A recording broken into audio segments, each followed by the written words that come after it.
The Bay Area's rock station, 107.7 The Bone. So, Joel from Airbourne. Give us like a little background on your band. You guys are from Australia, clearly. Yep, we're from Australia, and we lived in Melbourne in a house together for 4 years, and we came from a little country town called Warrnambool. I was going to ask you how to pronounce that, because it's really spelled funny. Yeah, it's spelled a bit weird. Warrnambool is the way of saying it, and Warrnambool. Chad, you want to get in this? And you could try. Warrnambool? There you go, exact, perfect. It's like I'm Australian now. It's like that. And now I'll do a bad Australian accent, Warrnambool, and you can do a bad American accent. Okay, I don't know how to say Warrnambool American. Warrnambool? Actually, that was good. That was a bad American accent. So everybody compares you guys to AC/DC, not just because you're from Australia, but because you also play like a real straight-ahead rock and roll sound. Yep. How do you feel about being on like the big metal tour? I mean, do you guys feel like you fit, or do you feel like you're on the fringe, or do you feel like it's all music? Yeah, we kind of feel like, look, it just all fits in a way, I guess. Rock and roll, everyone loves rock and roll. And it seems to go down well, because we always play hard, and metal bands play hard. I mean, I guess we sound a little bit different, but I mean, you've got a few different bands on this bill too,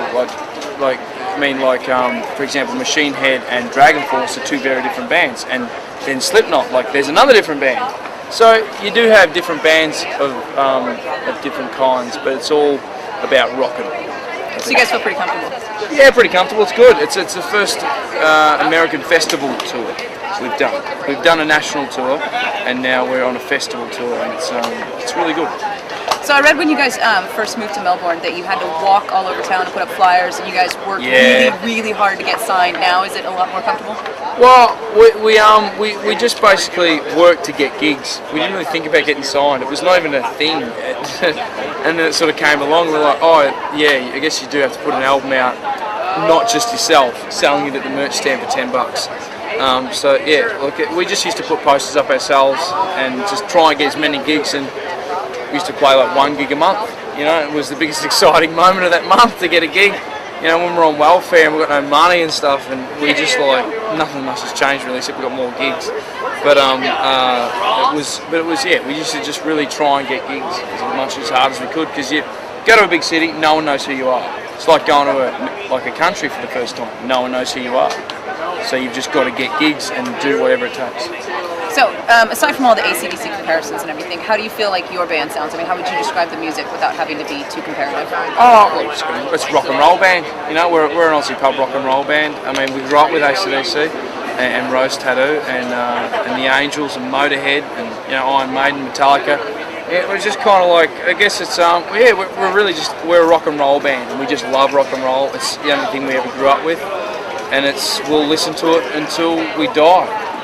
Like, I want Highway to Hell to play at my funeral. I think that'd be maybe that and Bat Out of Hell. I think those two together might work well. Rob Halford said he wants to have.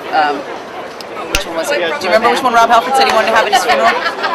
In his coffin. I'm blanking on it now. What band was it by? It was a Priest song. He was like, I'll have Painkiller. He says I'll have Painkiller. Painkiller. Okay, cool. I can see that. That'd be good. So aside from all the bands that you grew up with, who are you really liking now? Like whether they're on this tour or just in general?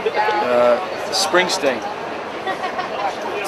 It's a bit out there for a new or old? For a band on the metal tour, on the Mayhem tour. I bought the new album, the Magic album. I bought that yesterday, and I've always been into Springsteen. I bought Human Touch the other day. It was $5, and I always had songs off Born in the USA, but I'd never had the album Born in the USA.